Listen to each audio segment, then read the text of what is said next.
Bienvenido y quiero felicitarte por apartar este espacio para profundizar en la palabra de Dios. Ahora vas a escuchar un mensaje de la Iglesia Bautista Highview en español en Louisville, Kentucky, en Estados Unidos. Nosotros existimos para llevar a todas las personas a conocer y seguir a Jesús. Deseamos ser una iglesia bíblica, una iglesia cristocéntrica, centrada en el Evangelio, que tiene una predicación expositiva. ¿Qué es una predicación expositiva? Es aquella predicación que se enfoca en el texto bíblico, busca interpretarlo bien y aplicarlo legítimamente a la vida de las personas. Ahora, yo quiero invitarte a que no solo escuches la predicación expositiva, sino que tú seas un oyente expositivo, que seas un oyente que abre su Biblia, que busca en el texto, que trata de entender la Escritura y aplicarla a tu vida. Oramos que Dios bendiga su palabra y que tú puedas conocer más a Cristo.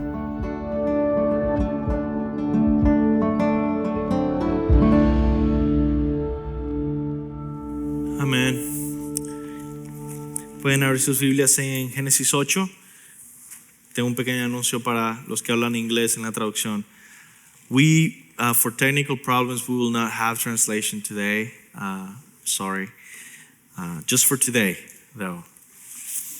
Thank you for your patience. Entonces vamos a estar viendo hoy Génesis capítulo 8, capítulo 9, si pueden ir ahí, y vamos a orar para que el Señor use este tiempo de una manera fructífera en nuestra vida. Que nosotros no salgamos solamente con más conocimiento de la palabra, lo cual es bueno, pero que salgamos con frutos que vienen de escuchar la palabra, de alimentarse de la palabra de Dios. Así que vamos a orar. Señor,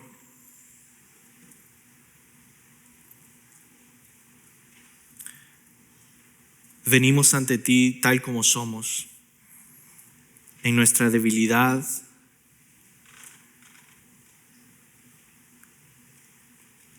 en nuestras circunstancias,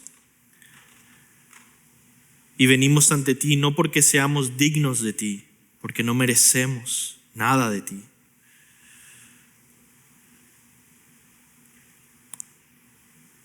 Venimos ante ti porque tú nos has invitado, Señor.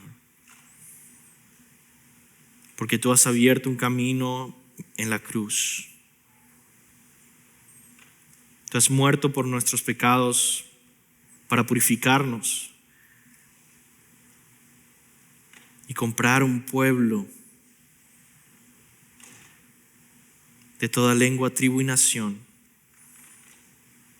para mostrar tu abundante gracia y amor en nosotros. Y por eso venimos a ti, Señor, con hambre y sed de tu palabra. Y te suplico que seas con nosotros mientras leemos y meditamos juntos en tu santa palabra, Señor. En el nombre de Jesús. Amén.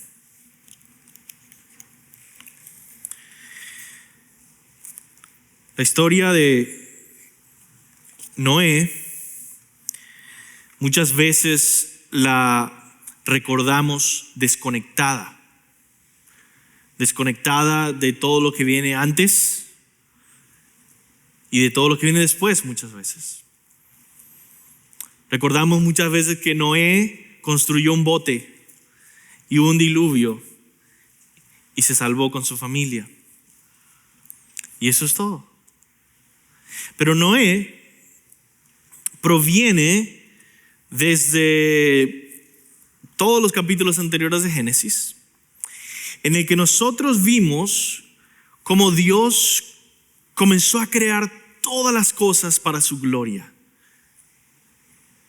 Y vimos los días de la creación. En el sexto día creó a Adán y Eva. En el séptimo día descansó para disfrutar de la hermosura de Dios. Adán y Eva fueron creados a imagen de Dios. Y si podemos resumir todo el vocabulario que la Biblia usa en dos palabras simples para entender cuál era el propósito que Dios le dio a Adán y Eva, sería estas dos palabras: reyes y sacerdotes. Adán y Eva fueron creados para sojuzgar y dominar como representantes de Dios, como imagen de Dios, sometidos a Dios y para la gloria de Dios, no para sí mismos ni para su propia gloria. Pero no solo para gobernar y sojuzgar en bondad, sino para cultivar y cuidar la santidad del jardín del Edén como sacerdotes que llevaban adoración a todo el mundo mediante el llamado de multiplicarse y llenar la tierra, proteger el jardín. No lo hicieron. La verdad es que escucharon a la serpiente y terminaron siendo más parecidos a Satanás, buscando ellos mismos ser Dios y tomar el lugar de Dios, que a Dios mismo, para el cual fueron creados para reflejar. Son reyes y sacerdotes caídos, fracasados, fallidos. El pecado entró en el mundo y mediante el pecado entró la muerte y el mundo ha sido juzgado entonces. Kevin me dice que ya hay traducción. Kevin is saying that there is translation for those speak English. Thank you, Kevin. Y por lo tanto, vemos que la historia de Noé se remonta a Adán y Eva, porque otra vez, Adán y Eva tuvieron un hijo. Después del pecado, tuvieron un hijo, Caín, y un hijo, Abel. Y estos hijos representan, ¿verdad?, la promesa en Génesis 3:15 de que mediante el linaje de la mujer, un hijo de Eva, iba a venir la salvación al mundo. Íbamos a poder recobrar el Edén. Íbamos a poder volver a casa. Dios había prometido un Salvador y era mediante los hijos que iban a tener. Por lo tanto, cada vez que venía una nueva generación, la pregunta natural que se hacían era: ¿será este el Mesías? ¿Será este la simiente de la mujer? ¿Será este el Salvador? Eso no me lo estoy inventando, por cierto. Abel se reconoce en la Biblia como esta persona que va haciendo con una adoración aceptable a Dios, y Caín lo mata, según la promesa de Génesis 3:15, que siempre iba a haber una guerra, una enemistad entre la serpiente y el linaje de la promesa de Dios. Vemos toda la generación de Caín, esos son los primeros capítulos de Génesis, y después vemos otro hijo que nace para Adán y Eva, que es Set. Set comienza a tener otra vez estos hijos que son el linaje de la promesa, la simiente de la mujer.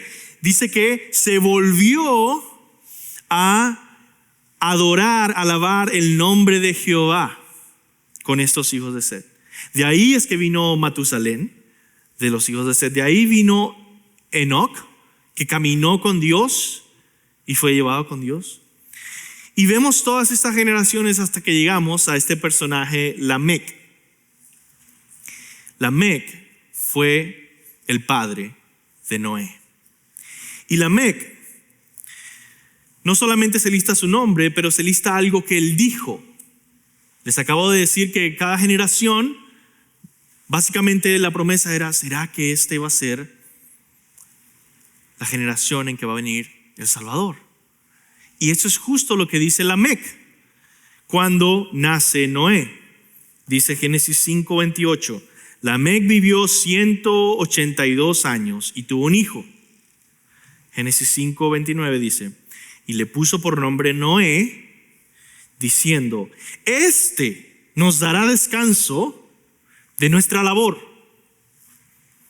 y del trabajo de nuestras manos, porque Dios había maldecido la tierra por causa del pecado de Adán, para que se labrara para comer el fruto de la tierra. Él nos dará descanso por causa de la tierra que el Señor ha maldecido. Génesis 5:29. Entonces vemos que Noé nace con esta esperanza de que quizá este es el Mesías. Quizá este es el Salvador. Quizá este es la simiente de la mujer. Y vamos a ver en estos 4 capítulos que se enfatiza este rol de rey y sacerdote en Noé.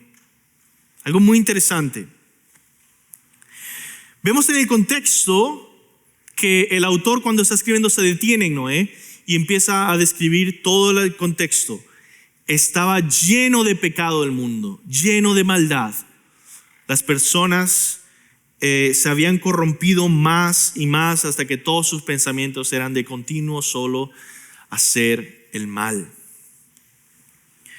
Y vemos que Dios decide juzgar al mundo mediante un diluvio, matando a todas las criaturas. Capítulo 6, vemos cómo Noé construye el arca según la instrucción detallada de Dios. Capítulo 7, Noé entra en el arca con su familia y comienza el diluvio que mata a todo ser viviente sobre la faz de la tierra. Capítulo 8, bajan las aguas y Noé intenta ver señales de que podía salir del arca, enviando las aves, primero un cuervo, después una paloma. En el capítulo 9, Noé finalmente sale del arca y Dios lo bendice y hace un pacto con toda la creación, prometiendo no volver a destruir la vida en la tierra mediante un diluvio. Y establece el arco iris como señal de su pacto. Pero finalmente Noé peca, emborrachándose, y sus hijos también. Bueno, su hijo Cam peca al verlo desnudo y deshonrarlo de esta forma. Toda esta historia, hermanos, nos hace pensar en todo lo que pasó antes y también lo que pasa después en la Biblia. Es como otra vez repetir Génesis capítulo 1 al 3. Es como volver al comienzo. Profesor Jim Hamilton describe este capítulo de Génesis como el retroceso del proceso de la creación, y luego se vuelve a contar la misma historia de un rey y sacerdote fallido. Por ejemplo, en el principio, en Génesis 1 y 2, vemos cómo desde las aguas en la creación sale la tierra y las criaturas vivientes, y ahora en Noé, en el arca de Noé, o en la historia de Noé, es un retroceso. Las criaturas vivientes estaban siendo sepultadas, regresando a las aguas, y toda la tierra también.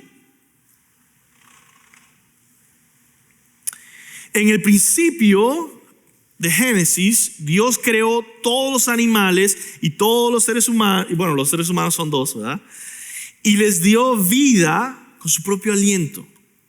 Y ahora todos los animales y los seres humanos estaban muriendo, le está quitando la vida, perdiendo el aliento de vida que sostenía. Un retroceso. En el principio, Dios vio toda su creación y vio que era buena. Ahora Dios ve a la creación alrededor en la sociedad humana y ve que es de continuo solo hacer el mal. Como una inversión. En el principio de Génesis, el espíritu, Ruach, el viento, esa palabra en hebreo, espíritu, viento, se mueve sobre las aguas. Y luego Dios movió las aguas para que se descubriera la tierra. Ahora, después del diluvio, dice Génesis 8:1, Dios hizo pasar un viento sobre la tierra y decrecieron las aguas. Y ahora, al final de la historia, cuando sale Noé del arca, vuelve a haber como un nuevo comienzo, como un nuevo Edén, donde hay solamente una sola familia, como al principio Adán y Eva, un nuevo comienzo, y Dios los bendice. Eso es algo que se dice, por cierto, es muy importante que se dice al principio de Génesis, que Dios bendice al crearlos, Adán y Eva. ¿Y qué dice en nuestro texto? Génesis 9, del 1 al 2. Y Dios bendijo a Noé y a sus hijos y les dijo, escuchen a ver si no es casi igual que lo que pasó con Adán y Eva. Eso es lo que Dios les dijo a Noé. Sean fecundos y multiplíquense. Llenen la tierra. El temor y el terror de ustedes estarán sobre todos los animales de la tierra, sobre todas las aves del cielo y en todo lo que se arrastra sobre el suelo. Y en todos los peces del mar, en su mano son entregados. Reyes, dominar y sojuzgar todo, reyes y sacerdotes. ¿Cómo termina la historia de Noé? En pecado. El sacerdote, por cierto, está en que Noé sale del arca y ofrece un sacrificio de alabanza al Señor de todo animal puro. Siendo un sacerdote para su casa y para la humanidad, por supuesto. Pero termina su historia cayendo en pecado. Labra la tierra del fruto de las uvas que había, hace vino, se emborracha, queda desnudo y luego también su hijo lo ve y lo deshonra, viéndolo y burlándose de él y yendo contándole a los hermanos. Como Adán y Eva, este no era el segundo Adán. El verdadero Adán que iba a tener victoria, este era otro Adán. No el perfecto, no Cristo, no el Mesías. Esto nos ayuda a entender no solo lo que pasó antes en Génesis, sino todo lo que pasa después. Porque es como que si esta historia se repitiera una y otra vez. Para ayudarnos a entender con diferentes ejemplos, necesitamos a un rey sacerdote perfecto. Jesucristo no es solamente un hombre. Jesucristo no es solamente un maestro inteligente, un rabino, o incluso un hombre milagroso. Es Dios viniendo, irrumpiendo en nuestra tierra, entrando en la historia y diciendo, yo voy a ser el perfecto rey sacerdote, representando a los seres humanos, volviéndome verdaderamente hombre, pero siendo verdaderamente Dios, Jesucristo, hombre, mediador entre Dios y los hombres, y poder llevar a cabo la redención de toda la humanidad y de toda la creación. ¿Qué es lo que dice Colosenses, no? Que le plació a Dios reconciliar en Cristo todas las cosas que hay en los cielos y en la tierra. Él es el Rey y toda rodilla se doblará ante Él. y Él es el sacerdote que ha hecho sacrificio y propiciación. Esa palabra propiciación es un sacrificio que quita la ira de Dios del pecador, porque la absorbe. Cristo tomó la ira de Dios sobre sí mismo y es nuestro perfecto rey, nuestro perfecto sacerdote que redime a la humanidad. Este es nuestro texto. Y eso es lo que quería compartir el día de hoy. Ahora que pudimos ver el texto, explorarlo un poco, yo quiero compartir cinco reacciones que debe producir este pasaje bíblico en nuestros corazones.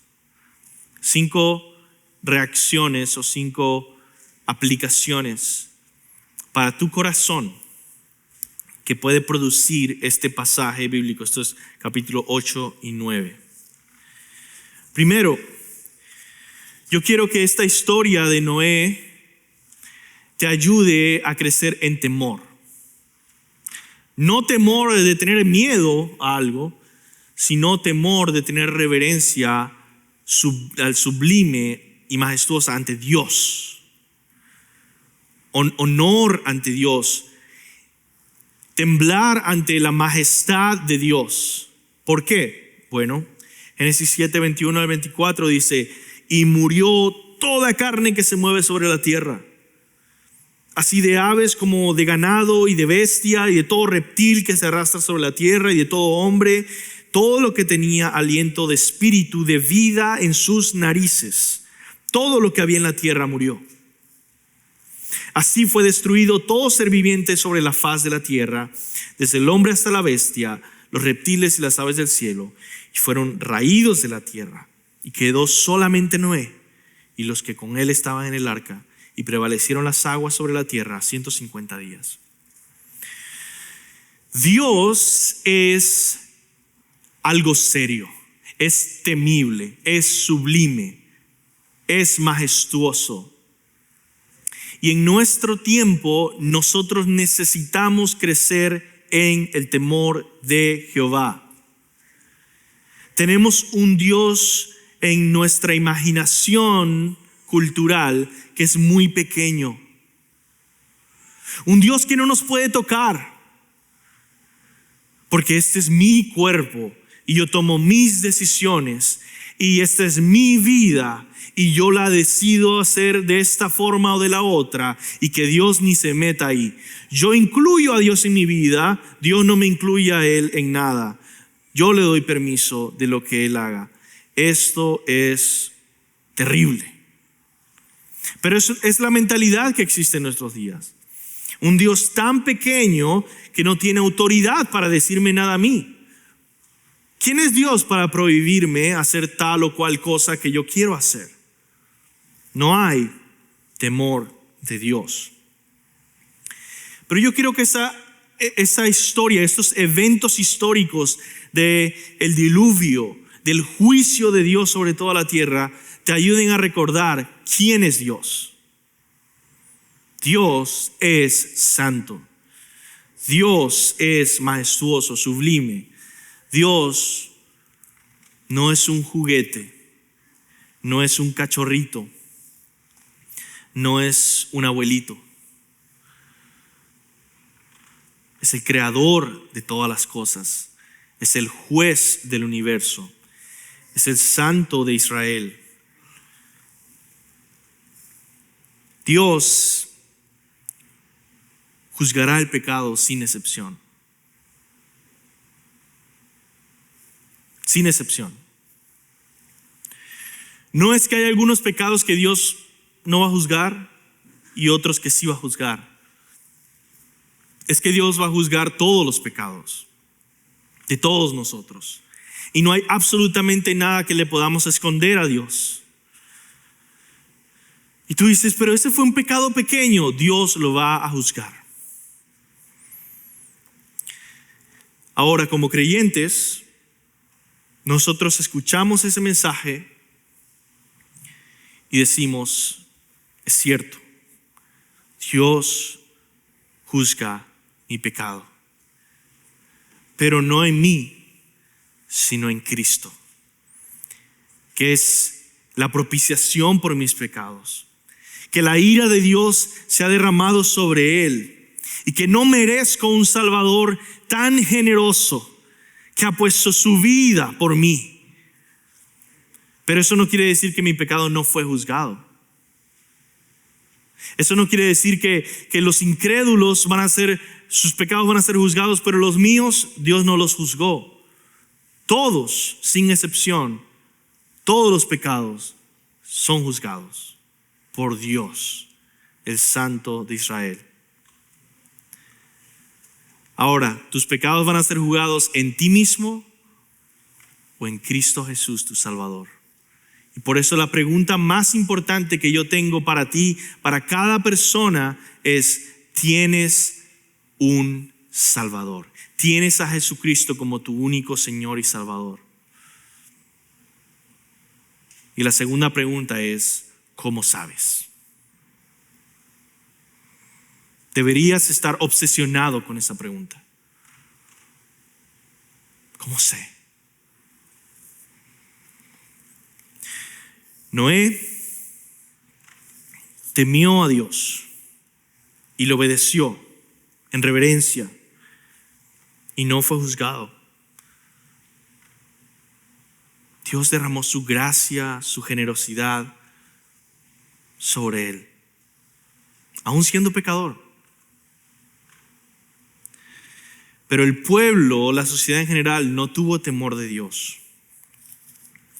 Y por lo tanto no entró al arca.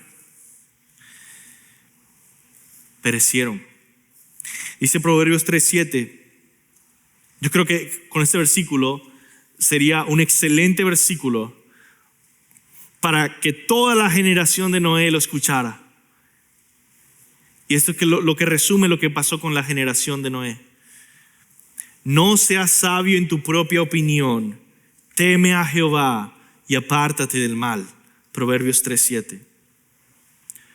No seas sabio en tu propia opinión. ¿Voy a entrar al arca? Por supuesto que no. Voy a ser sabio en mi propia opinión. Dice, no seas sabio en tu propia opinión. Teme a Jehová y apártate del mal. Cree en el Señor Jesucristo hoy. Segunda reacción que yo quiero que tengas a través de esta historia. No solo que pueda infundir el temor de Dios y recordar la santidad de Dios. Segundo, que puedas ver el consuelo de Dios. El consuelo de Dios.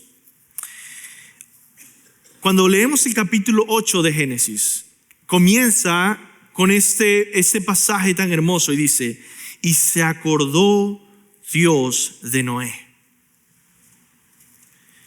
Y de todos los animales y de todas las bestias que estaban en el arca, e hizo pasar Dios un viento sobre toda la tierra y disminuyeron las aguas. Este es mi punto y es muy simple. Dios no olvidó a Noé. Y si tú eres cristiano, Dios nunca te olvidará. Él ha hecho un pacto contigo. Eso es muy importante. Todo este asunto del pacto se puede volver algo muy complejo, pero es bastante práctico. Cuando tú sientes que Dios te ha dejado, cuando tú sientes que Dios ya no está, cuando tú dices, pero ya no siento nada, tú recuerdas, Dios ha hecho un pacto conmigo. El nuevo pacto en su sangre. Dios nunca me olvidará. Dios nunca me dejará. Él ha hecho un pacto. Y tan cierto como que Cristo vive, Él cumplirá su pacto. ¿Dios se acordó de Noé? Sí.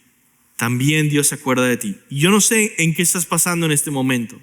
Si estás pasando por un tiempo de sequía espiritual, que no sientes nada, si estás pasando por un momento de desorientación y no sabes a dónde ir, no sabes qué es lo que va a pasar contigo y con tu futuro, o un proceso difícil, quizá financiero, quizá de decisiones, Yo quiero que tú traigas consuelo a tu corazón de estos capítulos de la Biblia. Dios ha hecho un pacto contigo. Dios se acuerda de ti. Dios está contigo. No porque tú lo merezcas, pero porque Él te ha comprado y te ha redimido en la sangre de Cristo. Ha hecho un pacto contigo y no lo va a romper. Él es tu Dios. Tercero, quiero que nos enfoquemos en sacar de esta historia gratitud o alabanza en nuestros corazones.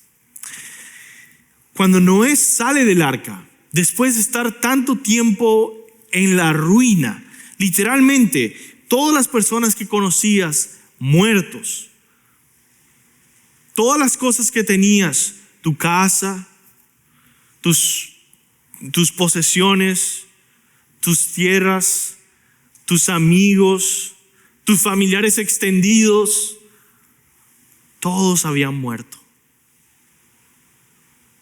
Yo sé que ahorita en este tiempo de coronavirus, muchos quizás se sienten como que un juicio de Dios ha pasado y todos tenemos gente que ha muerto por todos lados.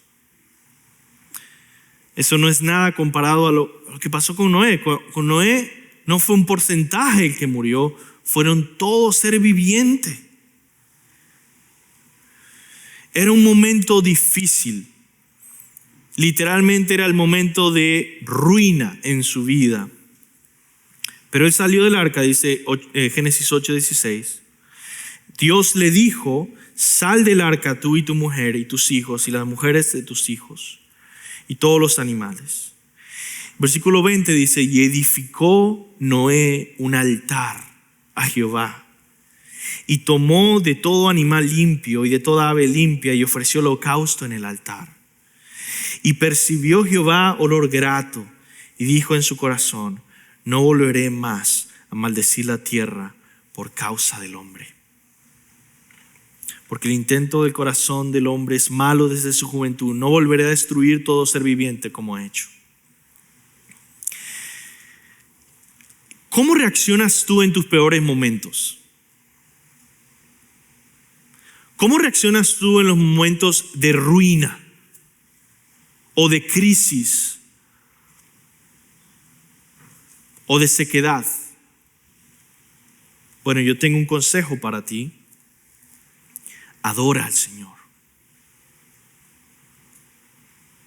Cántale al Señor.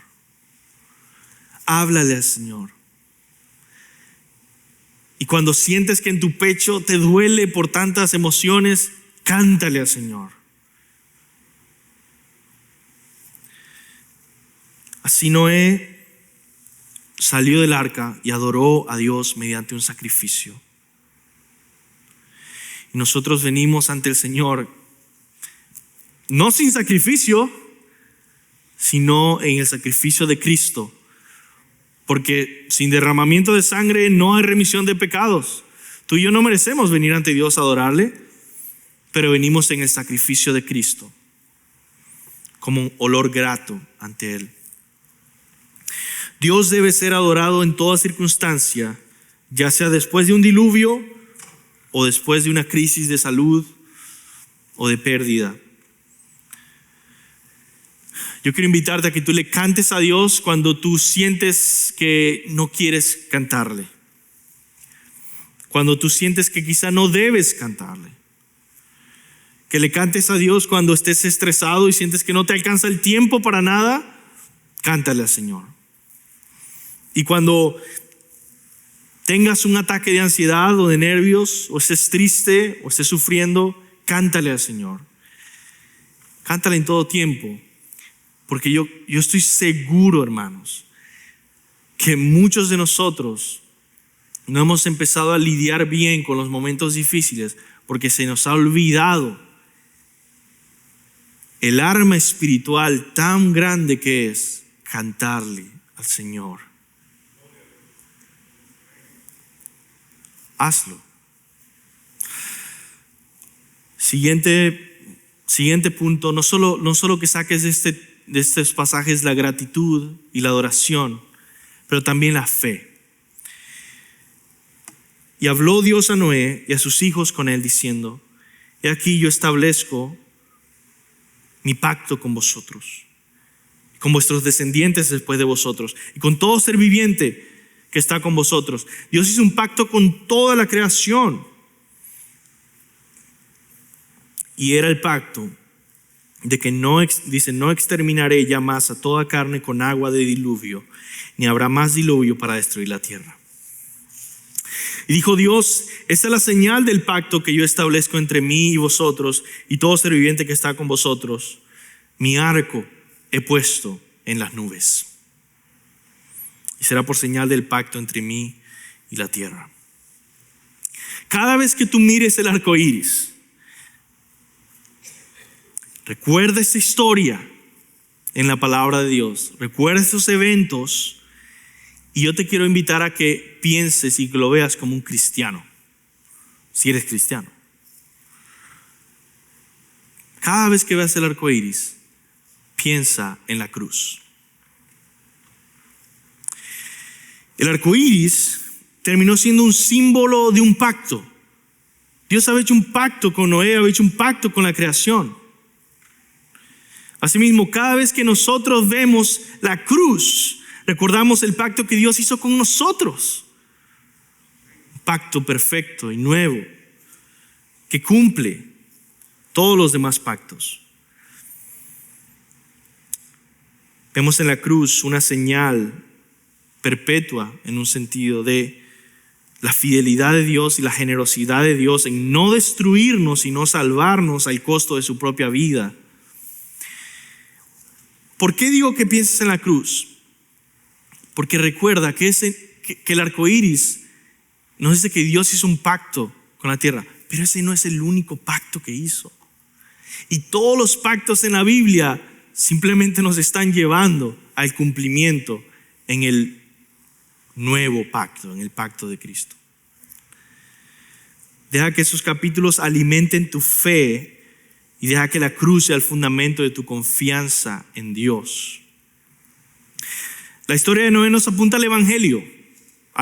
Una y otra vez. Noé señalaba hacia el futuro, hacia el verdadero Mesías, que no era él, el que de verdad iba a traer descanso, que no era él, el verdadero perfecto Adán, que no era él, el que iba a inaugurar la restauración perfecta de todas las cosas. Para Noé quizá dijo: este es el nuevo cielo y una nueva tierra, ¿no? No lo fue. Vivimos en el mismo sociedad de pecado. Pero Jesucristo sí viene por segunda vez a establecer nuevo cielo y nueva tierra. Recuerda entonces alimentar el fundamento de tu fe en este texto. Y por último, déjame terminar simplemente con esto: la esperanza. Yo creo que el punto principal de este texto, viendo hacia la restauración de todas las cosas, hacia el nuevo comienzo, hacia el nuevo cielo y nueva tierra, yo creo que el punto principal es nuestra esperanza final, nuestra esperanza, lo que le llaman en teología escatológica, de los últimos tiempos, del final de todas las cosas, de la eternidad, con un nuevo cielo y nueva tierra. Así que no puedes leer ese texto y perderte una meditación en cuál es tu esperanza, a dónde se dirige tu vida y tu fe, y nosotros como iglesia, a dónde estamos yendo. Pero esta esperanza se hace mucho más visible en el pecado de Noé, porque lo que nos dice es: este no era el cumplimiento perfecto. Todavía necesitamos un cumplimiento de la restauración de todas las cosas. Nosotros ya hemos recibido al Mesías, ya hemos sido salvos de nuestros pecados, pero aún no ha llegado al final de la historia. Se ha inaugurado, pero no se ha consumado, ¿verdad? Aún no hemos visto la restauración de todas las cosas. Necesitamos sostener la esperanza del reino de Dios consumado. Lo mejor está por venir. Ahora, yo sé que muchas veces al parecer se usa esta frase para hablar de que Dios te va a dar un mejor carro o un mejor trabajo y que lo mejor está por venir. Lo cual no es cierto. Eso es teología de la prosperidad. Pero la Biblia sí dice que lo mejor está por venir. Lo mejor está por venir, no porque Dios nos promete un mejor sueldo. Lo mejor está por venir porque después de esta vida terrenal en un mundo caído, sostenemos la esperanza de estar con Cristo en una eternidad llena de su amor. Y eso es mucho mejor que ahorita. Lo mejor está por venir. Mientras tanto, mientras esperamos lo por venir, sufre como buen soldado de Jesucristo. Busca ser fiel en tus días en esta tierra. Teme a Jehová y apártate del mal. Perdona a tu prójimo. Conoce íntimamente a Dios. Adora al Señor. Cántale. Vive para Él. Procura la santidad sin la cual nadie verá al Señor. Goza de tu familia. Sirve a tu iglesia. Vive como uno que se enfoca en las promesas de Dios. Pronto ya no habrá más pecado. Pronto veremos nuestra esperanza. Pronto ya no habrá más maldad. Pronto ya no habrá más sufrimiento. Pronto todos nuestros enemigos serán juzgados por Cristo. Pronto todas las cosas serán hechas nuevas, como dice en Apocalipsis 21. Pronto veremos cara a nuestro Salvador, que murió en la cruz y que resucitó al tercer día y que ahora vive y reina. Pronto nuestra esperanza se volverá realidad. Vamos a orar. Señor, gracias, Señor, por tu palabra, por la historia, Señor, de tu fidelidad, de tu santidad en la historia de Noé. Gracias por recordarnos la esperanza segura que tenemos, de que tan ciertamente como que el arco iris señala tu pacto de que no traerás un diluvio para matar a toda la tierra, tan ciertamente la cruz nos recuerda que no hay más condenación para los que están en Cristo Jesús, que tenemos la esperanza segura, certera de tu salvación eterna. Te pido, Señor, que si hay alguien aquí que no tiene esa salvación eterna, que tú le ayudes a arrepentirse de sus pecados y poner toda su fe en ti como Salvador. En el nombre de Jesús. Amén.